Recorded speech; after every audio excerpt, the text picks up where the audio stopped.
ओम नमः शिवाय। श्री शिवाय नमस्तुभ्यम। श्री आदिशक्ति पार्वती माताए नमः। श्री विघ्नेश्वराय नमः। श्री लक्ष्मी नारायणे नमः। श्री सरस्वती ब्रह्माय नमः। श्री सियारामे नमः। श्री रामदास हनुमाने नमः। श्री राधेश्यामे नमः। श्री गिरिराज बाबाए नमः।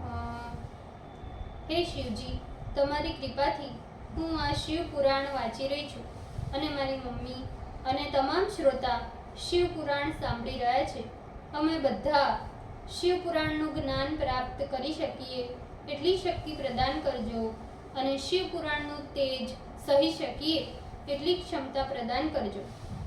હે વિઘ્નેશ્વર ગણપતિ બાપા, તમે શિવ પુરાણના વંચનમાં આવતા તમામ વિઘ્ન હરજો. हे कृष्ण मनोहारिणी राधा जी, हे श्याम सुंदर, हे सिया राम जी, हे रामदास हनुमान जी, हे गिरिराज बाबा, તમે શિવ પુરાણ સાંભળવા જરૂર પધારજો અને મારા હૃદયમાં સ્થાન ગ્રહણ કરજો. ઓમ નમઃ શિવાય. શ્રી શિવાય નમસ્તુભ્યમ. દ્વિતીય સંહિતા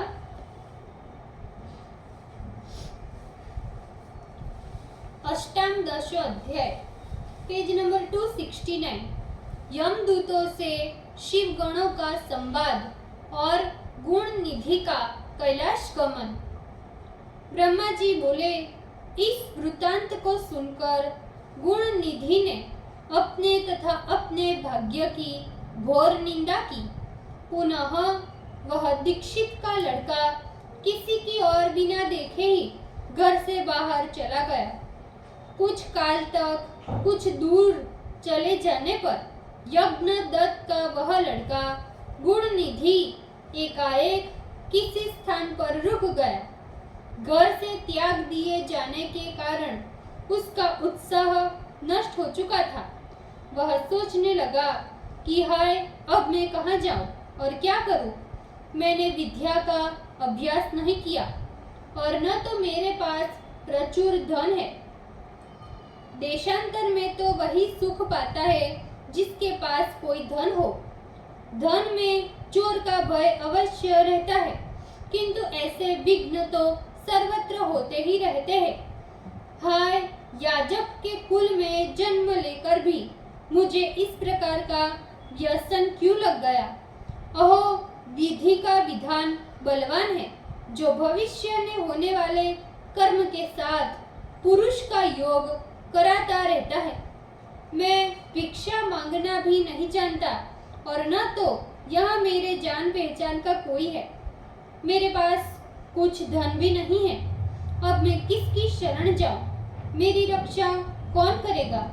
मेरी माता सूर्योदय के पहले मुझे मिष्टान दिया करती थी, अब किससे मांगू? मेरी माता तो यहाँ नहीं है. ब्रह्मा जी बोले, हे नारद, इस प्रकार के अनेक चिंता करते हुए वह वृक्ष के नीचे बैठा हुआ ब्राह्मण कुमार बड़ा दुखी हो गया. इधर सूर्य अस्तांचल को प्राप्त हो गए. इस प्रकार इसी समय कोई शिव का भक्त शिव की पूजा करने की निमित्त पूजन की सामग्री लिए हुए नगर के बाहर उसी स्थान पर आया. उस दिन शिवरात्रि का व्रत किए हुए वह शिव भक्त नाना प्रकार के महादिव्य शिव पूजन की सामग्री लेकर स्वजनों से युक्त हो शिव के पूजन के लिए वहां पहुंचा था. शिवालय में प्रवेश कर उस शिव के अनन्य भक्त ने अत्यंत प्रेम भक्ति से शिव की पूजा की. इधर पिता से परित्यक्त मातृहीन वह यज्ञ दत्त का लड़का गुण निधि दिन भर की भूख से झटपटाकर व्याकुल हो रहा था. पकवान का गंध सूंघकर वह भी शिवालय में पहुंच गया. उसने विचार किया कि जब ये सभी शिव भक्त सो जाएंगे तो मैं शिवजी के ऊपर चढ़े हुए सारे पकवान के नैवेद्य ले लूंगा. इसी प्रकार की आशा लगाकर वह शिव मंदिर के द्वार पर बैठ गया और उन शिव भक्तों के द्वारा की जाने वाली पूजा को देखने लगा। जब उस शिवरात्रि के दिन समस्त भक्तगण नृत्य गीतादि महोत्सव समाप्त कर सो गए, तब वह ब्राह्मण कुमार नैवेद्य लेने के लिए मंदिर के भीतर घुस गया। सर्वप्रथम उसने दीपक के प्रकाश को मंद देखकर पकवान देखने के लिए अपने वस्त्र को फाड़कर उसकी बत्ती बनाकर दीपक को अच्छी तरह जलाया। यज्ञदत्त का लड़का गुणनिधि शिव के लिए आदर पूर्वक प्रीति से चढ़ाए गए बहुत पकवान युक्त नैवेद्य को सहसा ग्रहण कर लिया। फिर ज्यों ही पकवान लिए हुए मंदिर के बाहर शीघ्रता से जा रहा था कि उसकी पैर की आहट से उसी समय कोई पुरुष जाग उठा। यह कौन है? यह कौन है? इसे पकड़ो। इस प्रकार के शब्द से वह भयभीत हो जोर जोर से चिल्लाने लगा। उसी समय वह डर कर भाग रहा था कि पूर्व रक्षकों ने उसे पकड़ लिया और इतना मारा कि वह तत्क्षण अंधा होकर मर गया। हे मुने, यज्ञदत्त के पुत्र उस गुण निधि ने तब तक नैवेद्य भक्षण नहीं किया था। ये उसके भावी पुण्य का फल था और शिव का अनुग्रह था। इसमें ही पाश मुदर हाथ में लिए संयमनी पुरी के विकट यमदूत उसे लेने के लिए आए और इधर किंकी जाल मंडित दिव्य विमान लेकर हाथ में त्रिशूल धारण किए शिव के पार्षद भी वहां आ पहुंचे। शिव गणों ने कहा, हे यमराज के गणों, इस धर्मात्मा को छोड़ दो। ये ब्राह्मण तुम्हारे दंड के योग्य नहीं है, क्योंकि इसके सभी पाप नष्ट हो चुके हैं। शिवगणों की बात सुनकर यमराज के दूत आश्चर्य में पड़कर महादेव के गणों से बोले। उस समय शिव के गणों को देखकर यमदूत भयभीत हो उन्हें प्रणाम करते हुए इस प्रकार कहने लगे, हे गणों, ये ब्राह्मण तो बड़ा ही दुर्व्रत है। यम गणों ने कहा, इस ब्राह्मण ने कुलाचार का सर्वदा उल्लंघन किया। इससे कभी भी अपने माता तथा पिता की कोई आज्ञा नहीं मानी। ये सत्य शौच से हीन तथा स्नान संध्यादि नित्य कर्मों से वर्जित रहा। इसके और भी कर्मों का विचार छोड़ भी दिया जाए तो भी इसने शिव निर्माल्य की चोरी की है। अब आप लोग इसके कर्म को प्रत्यक्ष देख भी रहे हो। बहुत कहने से क्या, ये आप सरीखों के स्पर्श के योग्य भी नहीं है। शिव निर्माल्य को खाने वाले एवं उसका उल्लंघन करने वाले तथा शिव निर्माल्य को देने वालों का स्पर्श भी पापजनक है। विष को जानबूझकर पी लेना अच्छा है। अस्पर्श का स्पर्श भी श्रेयस्कर है, किंतु कंठगत प्राण होने पर भी शिव निर्माल्य का सेवन अच्छा नहीं है। ऐसे तो धर्म में जिस प्रकार आप लोग प्रमाण हैं, वैसे हम लोगों की प्रामाणिकता नहीं है। अतः हे गणों, यदि इस व्यक्ति में धर्म का लेश मात्र भी हो तो हम लोग इसे आपके द्वारा सुनना चाहते हैं। शिव के गण यमदूतों की बात सुनकर शिव जी के चरण कमलों का स्मरण करते हुए उनसे बोले। शिव जी के गण बोले, हे यम किंकरो, सूक्ष्म गति वाले शिव धर्म को आप जैसे स्थूल लक्ष्य वाले यमदूत किस प्रकार जान सकते हैं? उसे तो सूक्ष्म दृष्टि वाले लोग ही जान सकते हैं।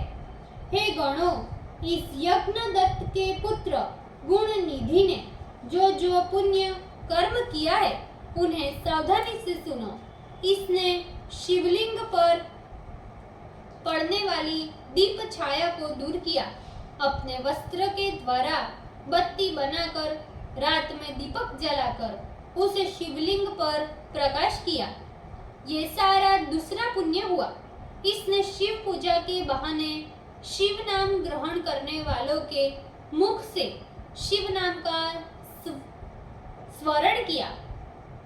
शिव भक्तों के द्वारा की जाने वाली पूजा को उपवास करते हुए स्थिर चित्त से देखा। इन पुण्यों के प्रभाव से अब ये ब्राह्मण कुमार हम लोगों के साथ शिवलोक को ही जाएगा। वहां जाकर शिव का अनुगामी हो जाएगा और कुछ काल तक उत्तम भोग प्राप्त करेगा। फिर पाप रहित हो ये कलिंग देश का राजा बनेगा। अवश्य ही ये ब्राह्मण कुमार शिव का प्यारा बन गया है। अब तुम लोग मुझसे कुछ मत कहो, जहां से आए हो वहीं चले जाओ। तब यम के दूत प्रसन्नचित हो अपने लोक को चले गए। ब्रह्मा ने कहा, हे नारद, शिव गणों की बात सुनकर यमराज के दूत परान्मुख होकर जहां से आए थे उसी अपने यमलोक को चले गए। उन्होंने जाकर सारा वृतांत यमराज से निवेदन किया। इधर शिव दूतों ने भी आकर सारा वृतांत शिव जी से कह दिया। धर्मराज ने कहा, हे गणों, सावधानी से तुम लोग मेरी बात सुनो और मैं जैसा कह रहा हूँ प्रेम पूर्वक वैसा करना, यही मेरी आज्ञा है।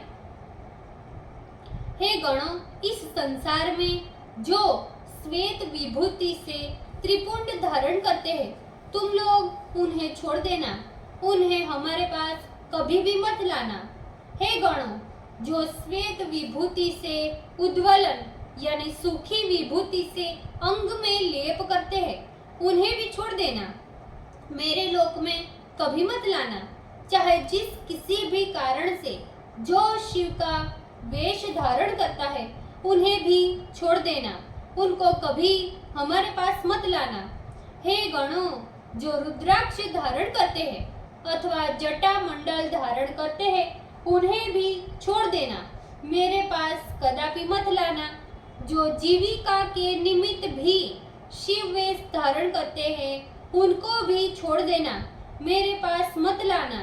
जो दंभ अथवा छल से भी शिव वेश धारण करते हैं, उन्हें भी छोड़ देना, मेरे पास मत लाना। इस प्रकार यम ने अपने दूतों को समझाया। वे लोग भी तथास्तु कहकर मंद मंद हंसते हुए चुप हो गए। ब्रह्मा जी ने कहा, इस प्रकार शिव के पार्षदों ने उस ब्राह्मण को यमदूतों से छुड़ा लिया। वह ब्राह्मण प्रसन्नचित हो उन शिव गणों के साथ शिवलोक को चला गया। वह अनेक प्रकार के भोगों को भोग कर और शिव पार्वती की सेवा कर कलिंग देश का राजा अरिंदम का पुत्र हुआ। उसका नाम दम हुआ और वह शिव की आराधना में तत्पर रहने लगा। वह बाल्यावस्था में ही लड़कों के साथ शिव की भक्ति करने लगा। पिता के उपरांत हो जाने पर उपरांत उसने युवावस्था में राज्य प्राप्त किया और उसने बड़े उत्साह के साथ चारों ओर शिव धर्म का प्रचार तथा प्रसार किया। शत्रुओं से अजय वह राजा दम शिव धर्म को छोड़कर और कोई धर्म नहीं जानता था। उसने जिन जिन शिवालयों को दीपदान से रिक्त देखा, वहां के ग्रामाधीशों को बुलाकर आज्ञा दी कि तुम लोग शिवालय में दीपदान करो। मैं ये सत्य कहता हूँ, जो ऐसा नहीं करेगा उसे मैं अवश्य दंड दूंगा। वेदों में कहा गया है कि दीपदान से भगवान शिव अत्यंत संतुष्ट होते हैं। जिस गांव के चारों ओर जितने भी शिवालय हैं, वह बिना विचारे दीपदान अवश्य करना चाहिए। जो कोई मेरी आज्ञा का उल्लंघन करेगा, मैं उसका शिर छेदन कर दूंगा। इस प्रकार उस राजा के भय से सभी शिवालयों में दीपदान होने लगा। इस धर्म के कारण राजा दम महान समृद्धि को प्राप्त कर पश्चात काल धर्म से युक्त हो गया। वह इन्हीं दीप वासना से युक्त हो अनेक दीपों को शिवालय में जलाने के कारण रत्नों के दीपों की शिखा का आश्रय करने वाला अलकापुरी का पति कुबेर बना। इस प्रकार शिव के उद्देश्य से किया गया थोड़ा भी धर्म समय पाकर बहुत फलवान होता है। अतः सुख की इच्छा करने वालों को शिव की सेवा अवश्य करनी चाहिए।